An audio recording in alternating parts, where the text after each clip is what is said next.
Saya lahir di Desa Kebarongan, Kecamatan Kemeranjan, Kabupaten Banyumas. Dari dua orang tengah saya sangat sederhana. Bapak saya itu pegawai negeri, cuma karena tidak punya ijazah sehingga pensiun itu golongannya golongan 1B, ya golongan yang paling rendah. Ibu saya, kalau saya manggil bukan ibu tapi biung, di kampung saya panggilnya biung, saya itu buta huruf dan buta aksara, ya. Namun ibu saya itu sangat cerdas sehingga beliau meskipun buta huruf, buta aksara, dia hari-hari jualan kebutuhan bahan pokok dan tidak pernah salah kalau menghitung uang. Jadi saya sangat bangga kepada beliau. Nah, saya nomor 9 dari 9 bersaudara, ya, dan kakak-kakak saya kebetulan waktu itu memang kesulitan ekonomi sehingga nomor 1 sampai nomor 6 tidak sekolah. Yang baru yang nomor 7, 8, 9 saya yang terakhir sekolah.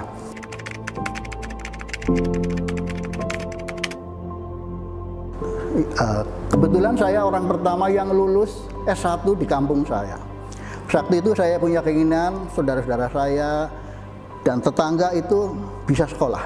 Dan ternyata alhamdulillah setelah saya lulus mereka termotivasi untuk sekolah karena ternyata orang miskin pun bisa sekolah. Nah, kemudian oleh karena itu saya kemudian meneruskan waktu sudah jadi dosen, saya meneruskan di S2 di Gajah Mada.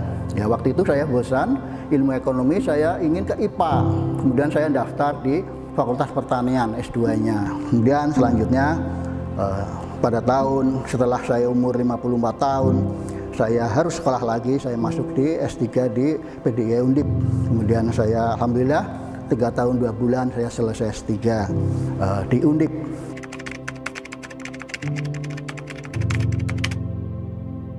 Jadi waktu saya lulus waktu itu saya ujian negara di Undip karena masih statusnya masih terdaftar Fakultas Ekonomi itu, ujiannya di Undip.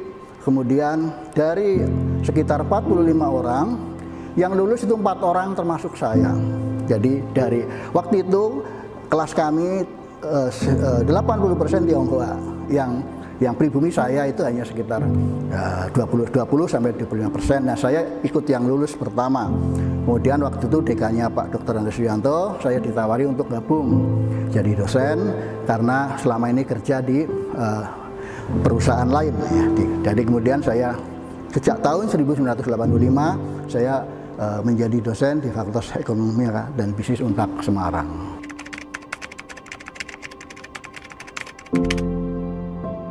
Mengapa saya tertarik ilmu manajemen? Karena begini, untuk majunya suatu entitas, apakah itu organisasi, perusahaan, atau lembaga apapun, pasti tergantung dari manajemen atau pengelolaannya. Kalau pengelolaannya bagus, maka dia akan bisa berkembang.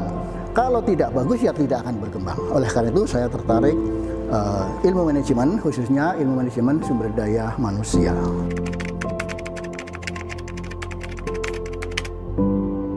Saya memang terkenal nekat saja sehingga banyak yang mengatakan bondo nekat. Karena apa? Saya waktu itu ya nulis apa saja saya tulis, kemudian saya kirimkan ke jurnal. Waktu itu juga apakah jurnal itu kualitas 1, 2, 3 saya kurang memperhatikan, tapi saya kirim saja. Waktu itu memang inginnya untuk latihan. Nah, alhamdulillah saya masuk di jurnal bereputasi.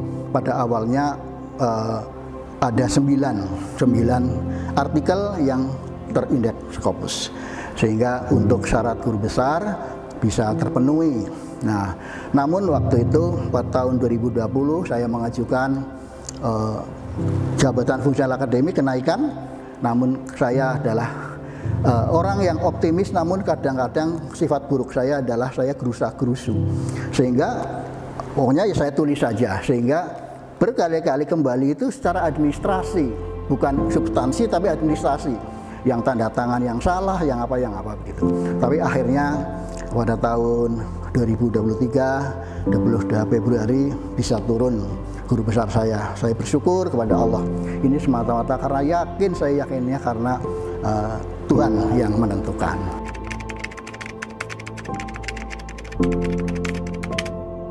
Istri saya itu dulu yang menyarankan S2 waktu itu. Kemudian demikian juga S3. Karena istri saya itu lulus S3 lebih dulu. Tahun 2011 dia sudah lulus S3 dari Farmasi Universitas Gadjah Mada. Istri saya adalah dosen di Fakultas Kedokteran Undip, dan saya ya masa laki-laki kalah sama istri saya, sekolah juga S3.